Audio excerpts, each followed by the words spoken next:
Welcome to the Times of Israel's Friday Focus. You're listening on April 4th, day 546 of the war. I'm Amanda Borschel-Dan here with our diplomatic reporter, Lazar Berman, who today, we're recording a little early, today on Wednesday is about to jet off to Hungary. Lazar, are you all packed up? Not even close, but I don't take very long. I have to go home after this. About 15 minutes I'll be packed, then head to the airport where I'll be flying with Prime Minister Netanyahu. Excellent. So we are going to speak about what Prime Minister Benjamin Netanyahu seeks to accomplish in Hungary. We'll also talk about Israel's relationship with Hungary in general and Netanyahu's bromances with some of the leaders of what could be called anti-liberal countries or anti-liberal democracies, specifically in Europe, but not just. And most importantly, we'll find out just how many packets of Hungarian paprika Lazar is bringing home for me. All of this and more when we're back. I like what I do as a Jew, and I find it interesting and meaningful, but I want to learn about what's out there and how do the rest of our people connect.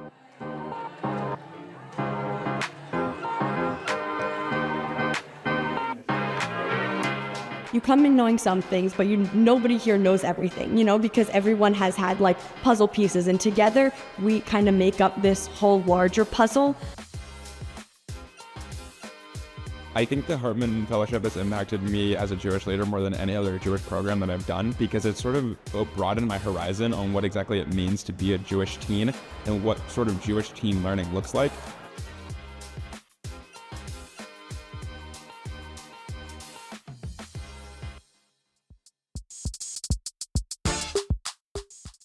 So, Lazar, the burning question of how much paprika we'll get to at the end, but what usually happens when you set off on a trip with Prime Minister Benjamin Netanyahu? Give us a little sense of color and what happens on these flights on, what's the airplane called now? Wings of Zion or something like that? Wing of Zion. It has two wings, but it is Kanaf Zion in the singular, Wing of Zion. Excellent. So tell us, you get to the airport and then what happens? Just briefly take us through what's awaiting you today. Journalists get there about 3 hours before the set takeoff time. I believe there's about 15 to 20 journalists this time. The last trip we had was to D.C. where Netanyahu met Trump. This is going to be a shorter trip. It'll go from Wednesday night to Sunday. So once again, Prime Minister Netanyahu is staying over Shabbat, something that kind of irks me because it's done at the taxpayer expense with no, official meetings happening over Shabbat. You take a bus from the airport to a special part of the airport where the plane is waiting. You're usually on that bus with Netanyahu's top advisors. So his diplomatic advisor, Gal Hirsch, who's the representative or the point man on the hostages, his spokesman. So a lot of the senior people that you like to get FaceTime with, the bus and kind of waiting around is an important time to do that. And then you get to the plane, drop your bags in the journalist section at the back of Netanyahu's plane, and then you come down and wait for him to show up in his limousines. He'll usually come out, give a short statement, often in Hebrew then English, to the press, get on the plane, and then off we go. It'll be a short flight, 3 hours, land early morning Thursday, right to the hotels, and then Thursday is going to be the main day where he'll meet Prime Minister Viktor Orbán. Okay, so let's talk about what Netanyahu hopes to accomplish and why Hungary. I mean, there's so much going on here in Israel. Of course, there's the war, there's the hostages, there's his corruption trial, there's Qatargate. There's no lack of things to do for Netanyahu here in the country. So why go to Hungary right now? So there's a bigger question, I guess, is why go abroad? To do all the things we want to do in Israel, whether it's to prosecute the war, to have a thriving economy, and to do all the other things a normal state does. Obviously, you need to take care of your diplomatic relations. I think no one asked questions when he went to the United States. It's clear the United States' impact on winning the war, diplomacy, the economy, and a host of other issues. So it seems like the question needs to be asked here. Hungary is not a major power. It's not even one of the most powerful countries in the EU. So of all countries, why not Germany? Why not France? Why not the UK? First of all, Netanyahu was somewhat limited to where he can go. There was the International Criminal Court in The Hague, which issued arrest warrants for him and for former Defense Minister Yoav Gallant. Those arrest warrants are still, still relevant. They still would require countries that have signed on to the statute to arrest Netanyahu. So that limits the countries he is going to go to and he is going to take a risk at. And a lot of countries don't want to be in the position of being forced to either arrest the prime minister of an allied country or to basically undermine the ICC. But some countries have actually come out and said that they would not arrest a democratically elected leader of an allied country. Hungary said that very clearly, invited Netanyahu, and I think this is primarily a way to thumb his nose at the ICC, to say that, look, I can wander around in Europe, in the EU, and no one's going to touch me, so your arrest warrant is really worth nothing. And it's not as if we have gazillion million allies in Europe right now, especially in the EU. And Hungary has been a big ally of Israel, specifically perhaps when Netanyahu is in office. I don't know how it was when Bennett and Lapid were in office, very briefly, but this bromance between Israel's leader and Hungary's leader just seems to have flourished and is, long lasting, it appears to me. So first of all, I wouldn't say that we don't have allies in the EU. Almost every EU country is a friendly country with whom we have different levels of cooperation. What really gets in the way of, full friendly relations is the Palestinian issue, and different countries are differently obsessed with it. So, we've talked about Ireland, Spain, Norway, which recognized a Palestinian state. Ireland, I think most of all, has this kind of across-the-wall obsession with the Palestinian issue that gets in the way of relations, up to us closing our embassy and calling the government anti-Semitic. But countries that I think are somewhat problematic at times, like France, that's still a country we have a deep security relationship with. Our top officials talk to them all the time, visits, everything like that. So even the countries that are somewhat problematic are still close allies. And then there's countries like Germany, which is probably our second most important strategic partner. And then there's other countries that are in this Central European bloc, like Hungary, like Czech Republic, Slovakia, Poland, often, even though we have fights with them over Holocaust memory, Moldova. So there's plenty of countries that are quite friendly and quite reliable for Israel. But Hungary, like you said, stands out in its reliability, in its outspokenness, in its willingness to use the fact that the EU in foreign policy is a consensus organization. It needs the full support of 27 member states. Therefore, one country like Hungary has a lot of ability to hold up or to change what foreign policy decisions are made. And Hungary has shown a willingness to do that. And it was pointed out to me by my assistant, Yakov Schwartz, who lives in Budapest, that Hungary also seems to have a lot of intelligence cooperation with Israel. And indeed, it was one of the countries that was used during this, extremely high-profile pager operation against Hezbollah. So would you say that Hungary also stands out in this way, Lazar? I wouldn't say it's necessarily. I mean, its capabilities are certainly not what the UK, what France and Germany has, and the cooperation there is quite tight as well. But there is cooperation across the board. Hungary sees Israel, and Orbán sees Netanyahu as a sister state in many ways. What do I mean by that? If you want to get away from the political for a second, you say, why is there this instinct among Hungarians to shy away from post-nationalism that we might see in Brussels and a lot of Western European countries?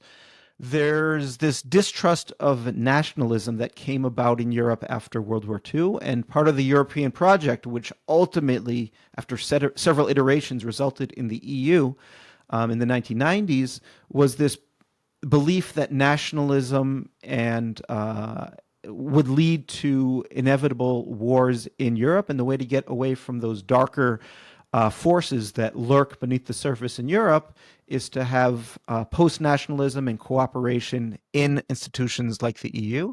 And they believe that is what has led to peace and prosperity in the continent after the horrors of World War I and World War II. Hungary sees itself as a unique culture, so it's not related linguistically to its neighbors.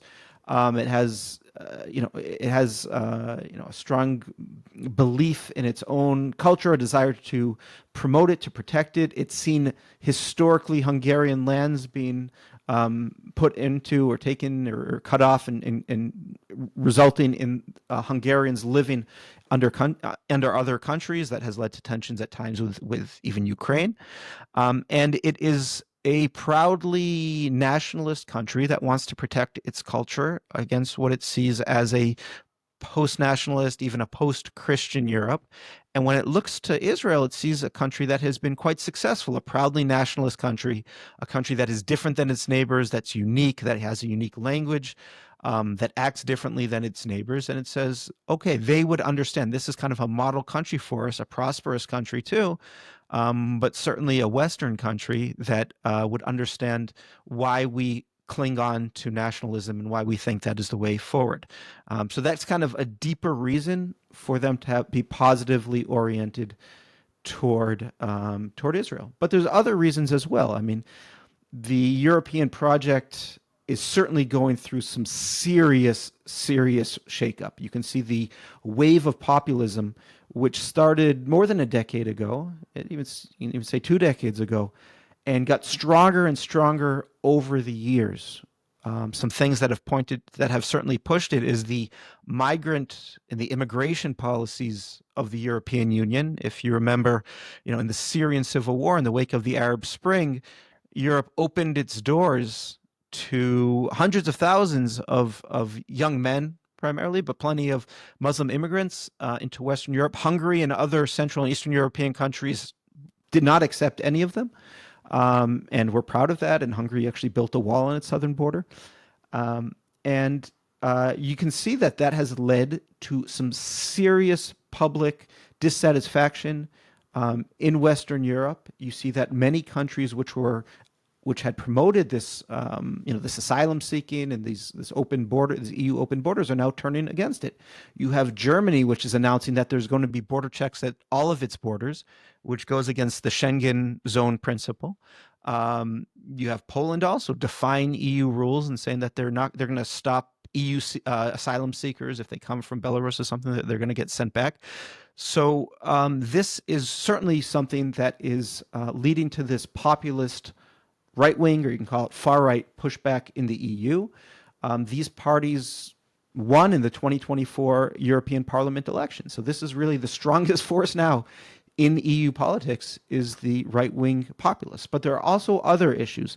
The European economy is, after, let's say in 2000, it was basically on par with the US. The U.S. has grown twice as fast. Energy prices are at least twice as high across the EU, and some countries much worse. It is seen as an over-regulated, a non-innovative block of countries where it has all the potential, but regulation, because of a determination to actually implement, these net zero visions, which I think is totally unrealistic, and I think voters do as well, and countries are moving away from it. Overregulation in a number of ways as well has meant that if you take, let's say, the 50 leading tech firms in the world, only 4 of them are in the EU. So there's a stagnation, there's a rising cost of living and inflation, and a feeling that there's not the economic dynamism, and it is going to take years, if not decades, to get back on par with the United States, which has much, much cheaper energy, which has a much more dynamic economy, which has much fewer regulations, and is moving to even fewer regulations with Donald Trump. And then you add on top of that the need for Europe to come to some sort of decision about how it wants to defend itself, given that the reliance on the U.S. is something that is not as solid as it was. It could be that the U.S. will even declare that it won't defend Europe, and it needs to reindustrialize and build a defense base, and that it just doesn't have the capacity right now to do it. It doesn't have the money to. It doesn't have the demographics to do it. It doesn't have the factories to do it. So these are all very, very thorny questions, and the votes that you've seen both within EU countries and at the Brussels level, kind of the European Parliament level, I think points in the fact that the classic EU project, which is this faith in these transnational or post-national institutions, is the past, and that Europe has to think about what it wants its future to be, and that future is going to be something far more in line with what Hungary and the right edge of European politics would want than what the classic parties and the classic people that have been, let's call the Europhiles, have wanted. So this is all being shaken up on the continent, and then this is certainly affecting Israel's relationships with the EU, also Trump's relationships with the European Union. Okay, so much to unpack in what you said. And Hungary, of course, isn't all on board with the EU. It has its own currency still. It's very much an independent voice, as you said, on the migrant issue, ahead of its time, shall we say, for much of Europe, which is catching up now, as you just talked about. I also want to talk about its past a little bit, and it had been quite linked to Russia for decades, of course, and after the fall of the Soviet Union, Russia's influence was still there, including, of course, in military training throughout the decades. And Hungary's location, of course, is along one of its borders is alongside Ukraine. So this constellation is also quite interesting. I don't know how much of a role Israel or Netanyahu can play in terms of this triangulation of Ukraine, Hungary, Russia. Do you have any thoughts about this at all? Yeah, so when we look at Ukrainian history and how it affects the way we should look at Ukraine today, I think there are three elements that get talked about. One is kind of this anti-liberalism that Hungary had after, the 1990s, early 2000s, had its blossoming of democracy. But before that, it was in the Soviet bloc. It was kind of the most prosperous of the Soviet bloc countries, but it was certainly didn't have, these nascent democratic institutions growing like you can say in Poland that you saw. Another one is the question of anti-Semitism. Hungary, the Hungarian regime was by 44 was actively cooperating with the Nazis and sending Jews to Auschwitz. Had a series of anti-Semitic laws on the books in the 20s and 30s, and that question is, how deep is that in society, and how should that be remembered? That is absolutely something that is a concern in today's Orbán's Hungary. And then you see the campaigns using George Soros, who's a Hungarian-American businessman on the left, who is being used in campaign ads. And the question is whether that use of him behind all of these European projects and these liberal projects feeds right-wing anti-Semitism that sees Jewish hands behind these world issues. That's certainly been a criticism. And then the other one, which is very, very salient for Europeans and not salient at all for Israel, is Hungary's policies on the Ukraine war. Like I said, Hungary and Ukraine had some pretty strained relations in the past, including over the Hungarian minority in Ukraine, and a close relationship between Orbán and Putin. Throughout the war, Hungary has blocked some EU action, sanctions, or allowing Sweden into the EU at different times. Now, if you ask the Hungarians, they'll say, listen, we are on the front lines. We know what Russia is. We fought against Russia in the 50s. Okay? No one can criticize us for buying Russian gas because look what Germany did, and look at Europe still continues to spend a ton of money on Russian fossil fuels. So no one can lecture us. First of all, we have to think about what's good for Ukraine, for Hungarian citizens. This war is good for nobody. We don't want the war to spread into Ukraine and to the rest of Europe. That's not going to be good for anybody. We've taken in a ton of refugees. We've cooperated with Ukraine in a number of ways. We're on the front line. We're on the NATO front lines. Ukraine isn't in NATO. We're on the NATO front lines. And by the way, if you make us buy less gas from Russia, well, we're supplying Russian gas to Ukraine. Who do you think we're going to shut it off to? We're going to shut it off to Ukraine because we have a responsibility to our own citizens. So they would put it in that way. and call many European countries hypocrites for their own Russian policies and their own policies around the war, and say that they are not as threatened as Hungary is. But other countries would say, listen, we are trying to come up with a deterrent and effective sanctions against Russia. Hungary is working Orbán is working as Putin's ally within the EU. He's blocking effective action, Western action, and he is undermining the West and helping Putin continue his war. So that is the war of narratives there. Also on the Sweden issue, Hungary says we're happy to expand NATO. We're happy to have Sweden come in, but it was a bilateral issue. Because Sweden was attacking Hungarian democracy, we need to solve those bilateral issues. And also Hungary is very concerned about sanctions from the EU over democratic backsliding, and it wants relief there as well. And this is one way for it to have leverage there. So you'll hear different versions. I just want to say that the Hungarian diplomats that I've interacted with are some of the best diplomats I've seen. They're available. They're eloquent. They know how to speak to the media, and they know how to explain their case. So there is definitely, a case to be made for many of Hungary's policies. Not that Europe wants to hear it, but I think Israel is far more open to that because, Israel's policy in Europe, I think, can be comparable to Hungary's in many ways.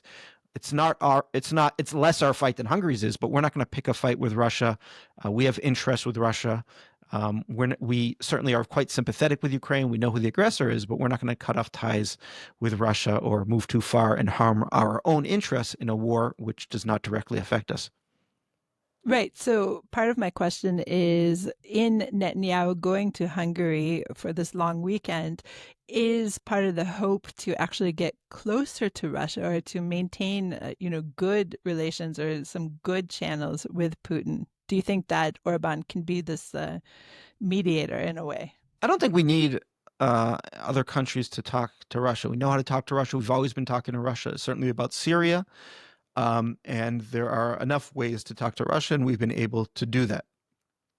I think this is about the ICC. This is also about the EU and coordinating on EU policies and making sure that the Visegrad group, those Central European countries, are continuing to support Israel within the EU.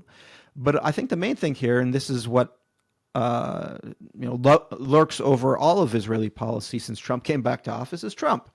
Trump and Orbán have a good relationship. It's a natural alliance as well. And for the Netanyahu-Orbán-Trump triangle, I think is going to be a very active and fruitful one for Israel as well. Certainly not an illegitimate one. If someone says that, Israel shouldn't be talking to countries where there's concerns about democratic backsliding or electoral authoritarianism or whatever critics of Hungary want to say, well, guess what? Every country in the world has wonderful relations with actual non-democratic countries. We have long-standing and important relationships with Egypt, Jordan. It's not like the UAE, Bahrain, and Morocco are, paragons of liberal democracy. And Europe certainly has relations with Iran and other countries as well, and many of them are still in Russia. So there's nothing that is wrong with having diplomatic relations for your own interests with countries that there's concern about, some democratic norms at all. I think we have to make sure that we're not alienate. We don't want to get too involved in, the internal Hungarian issue, because we don't want to alienate the Democrats in the U.S., where there's already slipping support, and we certainly don't want to alienate important allies in the EU and seem like we are getting involved in internal EU tensions and internal EU policies where there's been concerns in the past. We don't want to upset the French. We don't want to upset the Germans, Scandinavian countries, and Netherlands, and countries where we have important allies, but we don't want to be seen as getting too involved with EU policies, especially when we can see the foreign minister is very interested in restoring ties with the EU that have been damaged in recent years under Borrell. There's a new EU foreign policy chief, Kaja Kallas from Estonia, who's quite friendly to Israel, and I think Israel's trying to take advantage of that. Therefore, we should avoid being seen as being involved in tensions between the EU and Hungary. Estonia, again, one of these countries that we are constantly talking about in this conversation. It's these countries that aren't necessarily of the liberal ultra-liberal Western mindset.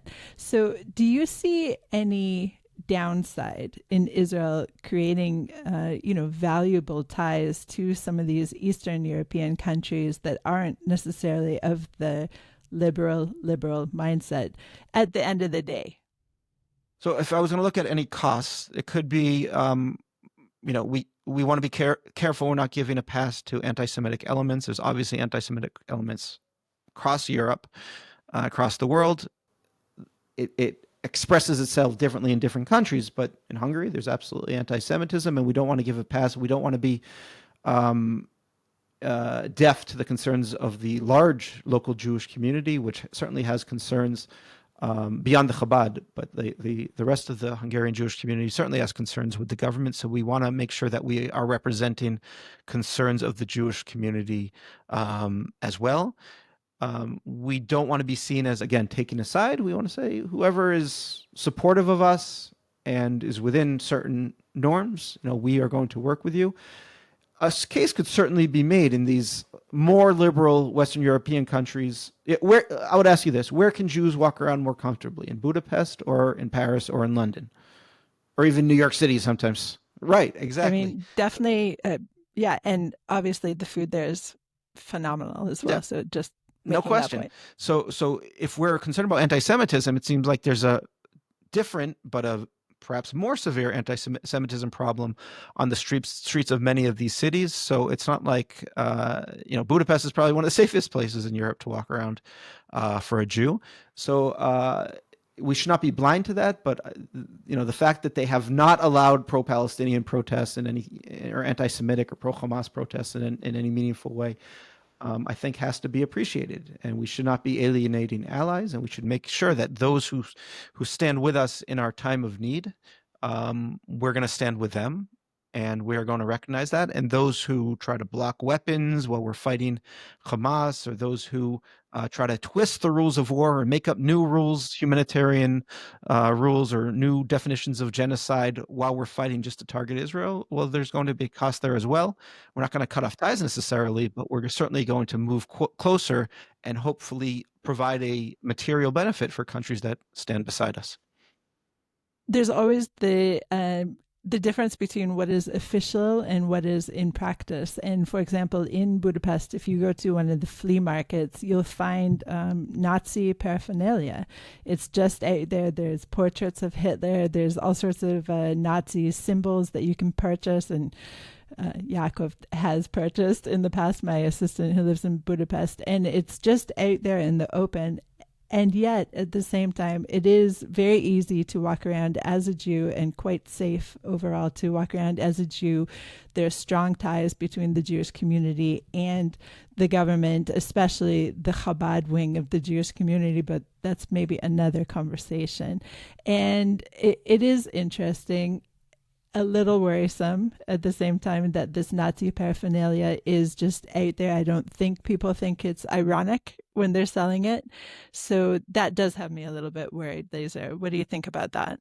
And I would say even beyond that, it's also how Hungary, or how this government and its allies remember the Holocaust, and the fact that they minimize the collaboration of the regime, and they honor people who were proud, outspoken anti-Semites, and minimize the fact, that Hungary took part in taking land from neighboring countries, and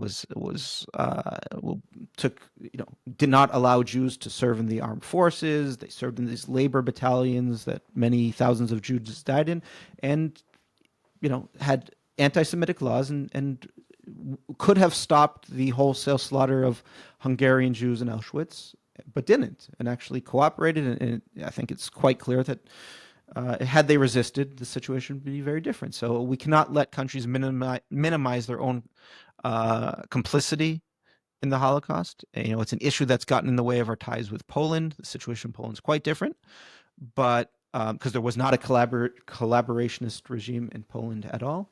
But we should not let countries off the hook. But I think we can have these difficult conversations while maintaining positive ties and common interests, and there's a way to do that, but we should not allow these to go by the wayside. I'll say Yesterday, there was an event 25 years since the Stockholm Declaration, which created the IHRA, the IRA, the International Holocaust Remembrance Alliance. It was at the British Embassy, the Swedish Embassy, and the U.S. Embassy also sponsored it.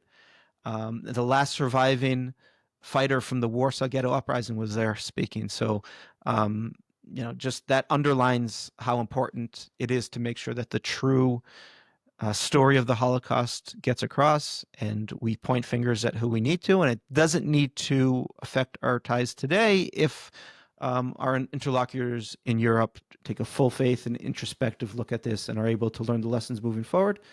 There are concerns in Hungary about that, and that should be part of the conversation between Netanyahu and Orbán.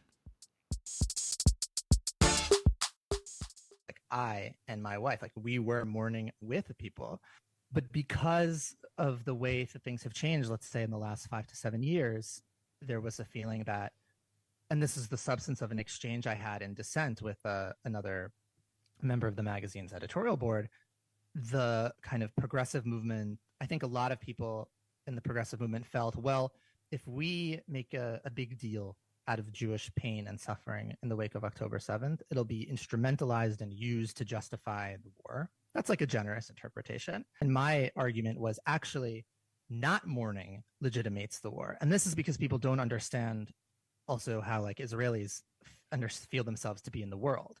That if you were able to mourn, then you also might be able to say to people, look, this, what happened is heinous and horrible. And there is another way other than living by the sword forever. But when the world's response to this is, you got what you deserved, and this is even a good thing, well, you only confirm the sentence that the whole world is against us.